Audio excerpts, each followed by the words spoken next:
स्वागत है आपका खोजी खजाना टाइम्स न्यूज में। आइए देखते हैं खबरें विस्तार से। इंदौर जिला कोर्ट अभिभाषक संघ के 1 मार्च को होने वाले चुनाव को लेकर गुरुवार को जनसंपर्क का आखिरी दिन था।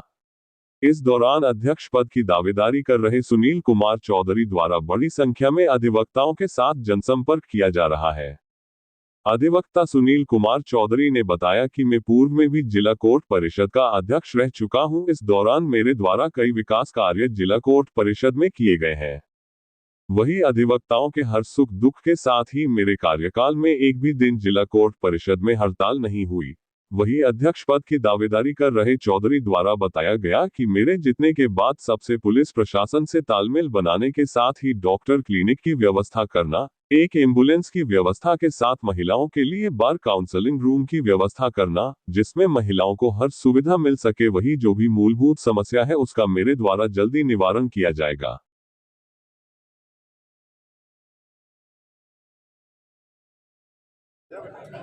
चलिए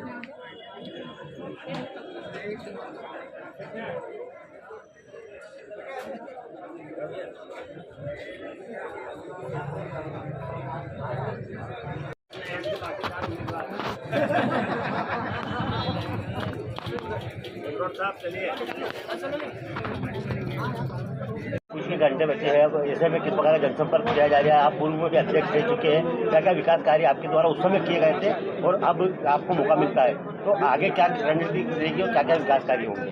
देखिए, 2009-10 में मैं एक बार अध्यक्ष निर्वाचित हुआ था और निर्वाचित होने के बाद हमारे यहाँ जो कार्यकाल है वो सिर्फ 1 साल का है। उस 1 साल का कार्यकाल तो जो नया आदमी आता है उसको समझने में लगता है, पर फिर भी मैंने सारे वकीलों की समस्याओं पे प्राथमिक रूप से ध्यान दिया।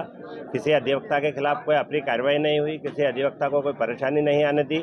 और इसके अतिरिक्त एक विशेष रूप से जो बात मैं बताना चाहता हूँ, उस 1 वर्ष के अंतराल में कभी भी एक भी दिन स्ट्राइक मैंने नहीं की और उसके बगैर स्ट्राइक के मैंने समस्याओं का निदान करवाया।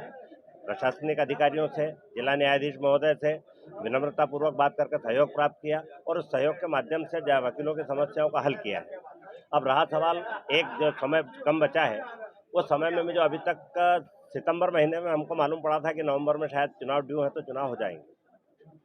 मैं सितंबर महीने से लगातार अधिवक्ता बंधुओं से व्यक्तिशः और फोन पे संपर्क में हूँ। सभी से अपनी बात करता हूँ, सभी की समस्याओं को जानता हूँ, उन समस्याओं के निराकरण के लिए उनसे बात होती है और उन समस्याओं को मैं ध्यान में रख के उनको केंद्र बिंदु बनाकर आगे निर्वाचित होने पे उन सारी समस्याओं का निदान करूँगा। इस बात के लिए मैं अपना प्रयास कर रहा हूँ। और अभी जो कल 3-4 दिन से जो हमारा प्रचार अभियान ने जो जोर पकड़ा है, उस प्रचार अभियान में मुझे अधिवक्ताओं का व्यापक जो समर्थन है वो प्राप्त हो रहा है।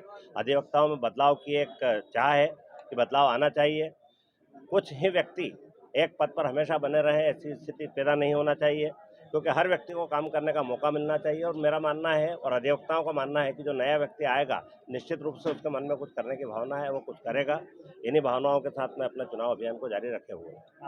आपने ज्ञापन भी दिया था, किस मांग को लेकर ज्ञापन दिया था? यहाँ पर क्या व्यवस्थाओं को लेकर क्या ज्ञापन दिया था? देखिए, विभिन्न मांगों को लेकर समय समय पर हमारा काम है, क्योंकि हम अधिवक्ताओं के हित को ध्यान में रखते हैं, अधिवक्ताओं की जो समस्याएं वो जानते हैं। और मैं विशेष रूप से बता दूं कि मैं रोज न्यायालय में डेली प्रैक्टिस करता हूं और मेरे पास विभिन्न तरह के केस हैं। हर न्यायालय में जाना होता है और न्यायालय में जाने के दौरान उनकी जो समस्याएं वकीलों की है उसका मुझे व्यक्तिगत रूप से व्यावहारिक ज्ञान है कि क्या समस्या आती है। उन समस्याओं के निदान के लिए मैं बात करता हूँ। इसके अलावा मैंने जिला न्यायाधीश महोदय को जो ज्ञापन दिलवाए थे, उन ज्ञापन में मैंने प्रार्थना की थी जिला न्यायाधीश महोदय से कि एक तो यहाँ हमारे यहाँ चिकित्सक नहीं है, कोई भी आकस्मिक रूप से कोई दुर्घटना की स्थिति होने पर आकस्मिक रूप से कोई व्यक्ति यदि बीमार होता है तो पार्किंग की एक समस्या आप सभी की जानकारी में है। उस समस्याओं के निदान के लिए मैंने जिला न्यायाधीश महोदय से मांग की थी। इसके अलावा पार्किंग की समस्या के लिए जिला न्यायाधीश महोदय से मांग की थी। महिला अधिवक्ता जो परिवार न्यायालय में काम करती है, उनके लिए बैठ के खाना खाने के लिए व्यवस्था नहीं है, यहाँ पे भोजन कक्ष नहीं है। इन सभी समस्याओं की तरफ मैंने जिला न्यायाधीश महोदय का ध्यान आकर्षित किया और उन्होंने बहुत सहृदयतापूर्वक सुना और उसके उचित हल के लिए हमको आश्वस्त भी किया है। कितने नंबर से मैं जिला न्यायालय के जो अधिवक्ता संघ के चुनाव हो रहे हैं उसमें अध्यक्ष पद का प्रत्याशी हूँ और मेरा नाम जो बैलेट पेपर है उसमें 4 नंबर पे है। तो मैं सभी अधिवक्ताओं से निवेदन करता हूँ कि कृपया सुनील चौधरी को अध्यक्ष पद के लिए 4 नंबर पर जो उनका नाम है उस नाम के आगे सील लगा के मुझे वोट दें, सपोर्ट करें और मुझे विजयी बनाएं, तो मैं उनकी सेवाओं पर खरा उतरने का प्रयास करूँगा। सर बताएं, चुनाव को लेकर क्या तैयारी? इंदौर अभिभाषक संघ इंदौर के वार्षिक निर्वाचन कल सुबह होना है और कल सुबह 10 बजे से लेकर के शाम को 5 बजे तक मतदान की कार्रवाई होने वाली है। मतदान के लिए सभी हमारे जितने साथी हैं सभी में बड़ा उत्साह है और जो लोग चुनाव लड़ रहे हैं उनमें भी बड़ा उत्साह है। सब लोग अपने प्रचार में लगे हुए हैं। वोट डालने का जहाँ तक प्रश्न है, हमने सभी मतदाता भाइयों से अपील की है कि वे अपने साथ में अभिभाषक संघ का जो वोटर आईडी कार्ड है वो लेकर के आएँ। किसी वजह से यदि अभिभाषक संघ का वोटर आईडी कार्ड उनके पास नहीं है तो स्टेट बार काउंसिल ने जो वोटर आईडी कार्ड दिया वो ले आएँ।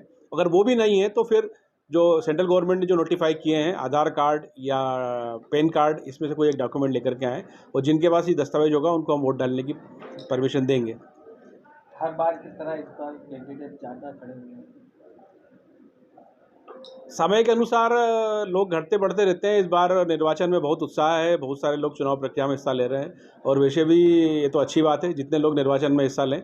और हमारी निर्वाचन टीम की तैयारी पूरी है।